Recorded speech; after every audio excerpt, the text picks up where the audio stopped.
מערכת מגן אור, מערכת לייזר פורצת דרך מהפכנית, ראשונה מסוגה בעולם, תוצרת ישראל. ממש כמו בסרט במדע בניונים, מערכת מגן אור יודעת להפיל בלוני נפץ, בלי דיס בלתי מאוישים, רחפנים וטילים.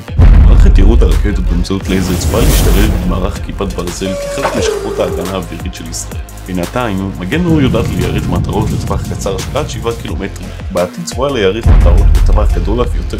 בעתיד צפויה מערכת להימצא גם במערכות מתמרנות של צה"ל, כגון טנקים, נגמ"שים, משאיות ואפילו בכמה מטוסים, כך שתוכל להוות מרחב מוגן לחיילים ולכוחות בשטח בזמן פעולה. היתרון המובהק של מערכת הלייזר הוא ללא ספק עלות התפעול שלה.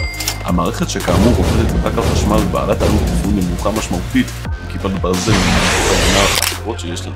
אם כיפת ברזל כל יירוט היה עולה לישראל מאות אלפי שקלים, יירוט בעזרת מערכת מגן אור יעלה לישראל שקלים בודדים, מה שנותן יתרון אסטרטגי למדינת ישראל.